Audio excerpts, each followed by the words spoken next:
Well, before you start playing your first game of chess, you need to make sure that you can set up the board correctly, or at the very least verify that it's been set up correctly for you. This is Ralph for the Prineville Chess Club. In this video, we're going to go over just basically how to set up your board so you can start playing. Now, obviously in an online game, it's not a big deal. The boards are always set for you in the proper way. But if you're playing over the board at a club or at a tournament, you are often responsible for setting up the board pieces for your first game. Even if you start a game and it's already set up for you, you want to be able to look at the piece layout and make sure it's been set up properly. Mistakes do happen.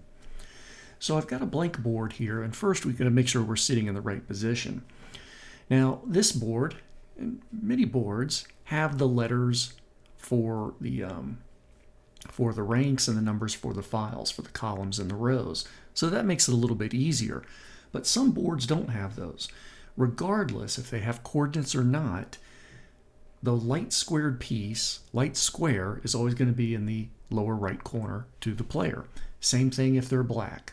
The light square is in the right corner, light square on the right.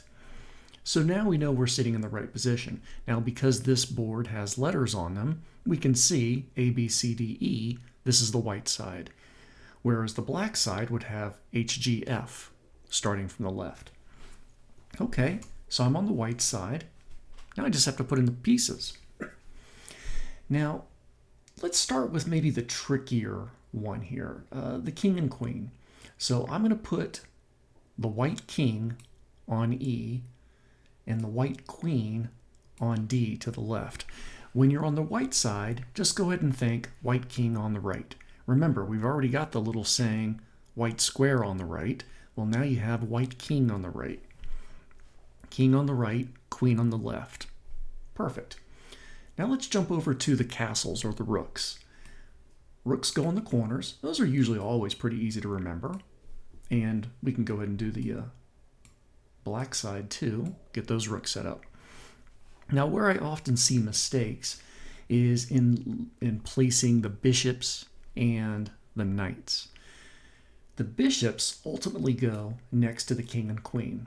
One next to the queen, one next to the king. And you can think of the bishops as the advisors for the royals, the king and the queen. So they go close to them. And the only squares left are going to be the knights, the horses. And obviously if the bishops are next to the kings and queens, then the horses are going to take the remaining square. I can also think of, I don't know, makes sense, the horses are going to be closer to the castles going into the stables or something like that. So that's the proper location for all the pieces on the white side. Now, of course, we have to put our pawns in there too. So let's make sure we get all of our pawns on that second rank. Excellent. Now, if you're black, you're going to do the same thing, but of course, it's going to be opposing the white side. So the black king, the black king goes on E, facing the white king. Black queen.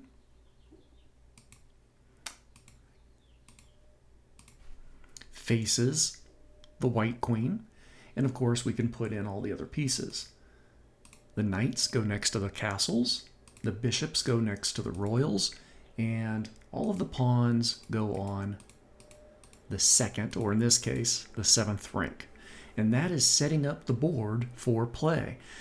Again, the trickiest things to keep an eye out for: make sure the king and queen are on the right sides, white king on the right. Make sure the bishops are next to the king and queen, and the knights are next to the rook. Black side is the exact same, opposing that white side. So if we were looking at black, and I should be able to flip the board. There we go. If we're looking at black, black king is on the left, but that is simply to make sure it's opposing the white king. You're ready to start playing.